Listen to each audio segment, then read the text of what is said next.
දිව්‍ය ලෝකේ නම් දිව්‍ය අංගනාවෝ ඉන්නවා. බ්‍රහ්ම ලෝකේ එහෙම අය නැහැ. කාන්තාවෝ නැහැ බඹලෝ. ඒ නිසා මේ කායික සම්බන්ධතා බඹලෝ එහෙම සම්බන්ධතා නැහැ. බඹලොවින් චුත වෙලා නැවත මනුලොවට ආපු අය ඒ කායික සම්භෝගයට හරි පිළිකුලක් දක්වනවා කියලා සඳහන් කරනවා. විශේෂයෙන් එක උදාහරණයක් සඳහන් කළොත් සාම කුමාරයාගේ අම්මයි තාත්තයි දෙන්න. බඹලොවින් පිට වෙලා ඉන්නේ. බඹලොවින් පිට වෙලා ඇවිල්ලා තමයි මේ වැඩි කුලේ වැඩි නායක පවුල් දෙකේ ඉපදෙන්නේ. විවාහ ජීවිතයට ඇතුල් වෙන්න මේ දෙන්නට යෝජනා කරනවා මේ දුවටයි පුතාටයි. මොකද වැඩි නායකයෝ දෙන්න සාකච්ඡා කරගෙන තිබුණා අපි දෙන්නගේ පවුල් දෙකේ දුවෙකුයි පුතෙකුයි ඉපදුනොත් ඒගොල්ලෝ විවාහ කරමු කියලා. ඉතින් ඒ නිසා දුවෙක් පුතෙක් ලැබුණා. ඒ දෙන්න විවාහ කරවන්න අවුරුදු 16ක් යනකොට සූදානම් වෙනකොට ඒ දෙන්නට දෙන්නා පණිවිඩයක් දී ගන්නවා. හැබැයි විවාහ වුණාට කායික සම්බන්ධතාවයකට නම් මම කැමතිම නැහැ. එහෙම අවශ්‍යතාවයක් තියෙනවා නම් වෙන කෙනෙක් හොයලා විවාහ වුණාට කමක් නැහැ. ඉතින් බලහම දෙන්නගේම අරමුණ ඒකයි. එහෙම තමයි විවාහ කෙරෙන්නේ. සාම කුමාරයා ඉපදුනේත් කායික සම්භෝගයක් ඇති වෙලා නෙමෙයි. ශක්‍ර දේවේන්ද්‍රයන්ගේ උපදෙස් මත තමයි මේ දරු සම්පත ලැබෙන්නේ. මව්පියන්ගෙන් අවසර අරගෙන ගිහිල්ලා පැවිදි වුණා. ශක්‍ර දේවේන්ද්‍රය තමයි උපස්ථාන කරන්න දෙන්නේ. කල්පනා කරන්නකෝ ශක්‍ර දේවේන්ද්‍රගෙන් උපස්ථාන ලබන්න සිල් රකින්න කොහොම සීල ගුණයක් තියෙන්නේ නැද්ද කියලා. අප්‍රමාණ මෛත්‍රියක්. සඳහන් කරනවා ಜಾති වෛර සහිත සත්තු. ಜಾති වෛරයි කියන්නේ උපතින්ම වෛරයි. ණයයි මුගටියයි වෛරයි. ණය හැම වෙලාවෙම මෙඩියෙක් අහුනොත් කවදාවත් අතාරින්නේ නැහැ ගිලිනවා. සිංහයෝ මූ කොටියෝ මූ කවදාවත් ලෙන්ගතුකමින් බැඳෙන අය නෙමෙයි. සඳහන් කරනවා මේ දෙන්නගේ මෛත්‍රී බලය නිසා මේ කැලෑවේ නාගයෝ පෙනගොබේ ඔසවගෙන ඉන්න වෙලාවේ පෙනගොබේ යටට ගිහිල්ලා මැඩියෝ නිදා ගන්නවා කියලා. මෝ ගිහිල්ලා කොටියන්ගේ මූණ ලෙව කනවා කියලා සඳහන් කරනවා. අම්මයි දරුවෝයි වගේ සෙනෙහසින්. කරදර නැහැ කවදාවත්. නයි මුගටියකට ජීවත් වෙනවා කරදර නැහැ. ගුරුලෝ නයි එකට ජීවත් වෙනවා කරදර කරගන්නේ නැහැ.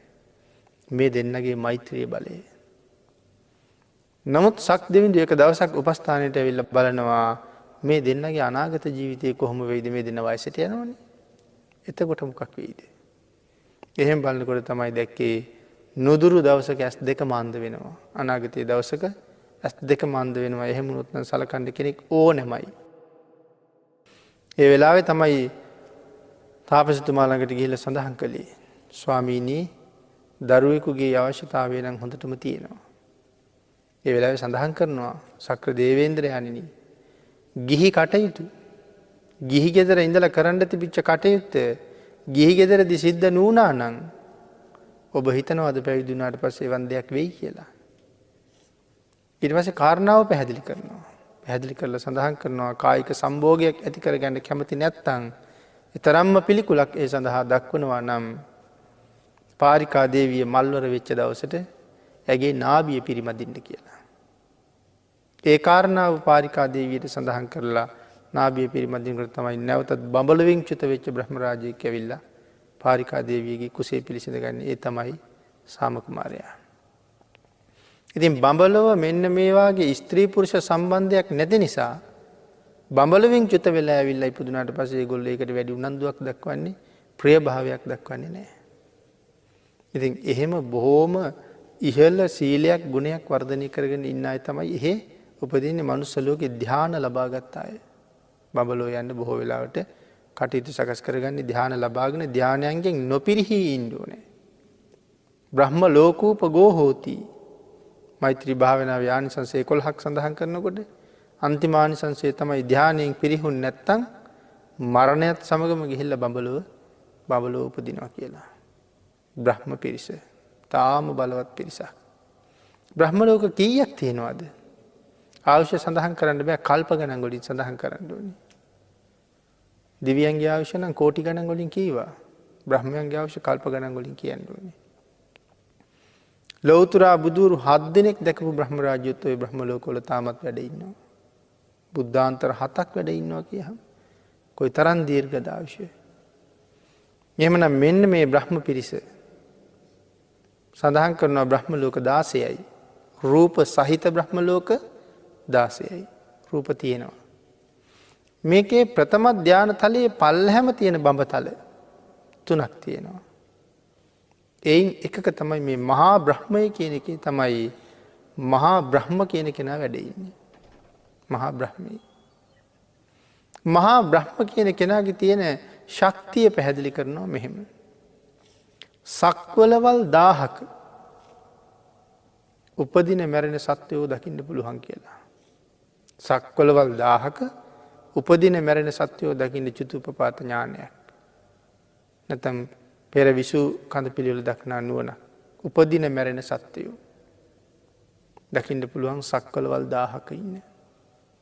ඉතින් මොනතරම් බලවත්ද කියලා. එතකොට ඒකේ මනුස්ස ලෝකේ ඉපදින මැරෙන අය දකින්නවා. ඒක මේ සක්වලමනේ. මේ සක්වලෙන් බැහැර තව 1000ක් දකින්නවා. ඊළඟට සඳහන් කරනවා මේ සක්වලම එළිය කරන්න එක ඉරක් ඕනේ. මේ සක්වලම එළිය කරන්න එක ඉරක් පායන්න ඕනේ. සක්වලවල් 1000ක් ආලෝක කරන්න එහෙනම් ඉරවල් 1000ක් පායන්න ඕනේ. සඳහන් කරනවා මෙයාගේ එක් සුලංගිල්ලෙන් මෙයාගේ සුලංගිල්ලෙන් පුළුවන් සක්වලවල් 1000ක් ආලෝකමත් කරන්න කියලා. එතකොට සුලංගිල්ලෙන් ඊතරම් ආලෝකයක් විහිදෙනවා නම් ශරීරයෙන් කොහොම ආලෝකය විහිදෙයිද? මේ ඊටාම පල්ලැහැ පන්තියේ පල්ලැහැ බ්‍රහ්ම ලෝකයක ඉන්න කෙනෙක්. මහා බ්‍රහ්ම මෙහෙවනම් උන්වහන්සේට ඉහළින් වැඩ ඉන්න බ්‍රහ්ම ලෝකවල ඉන්න අයගේ බලය කොහොම වෙන්නේ?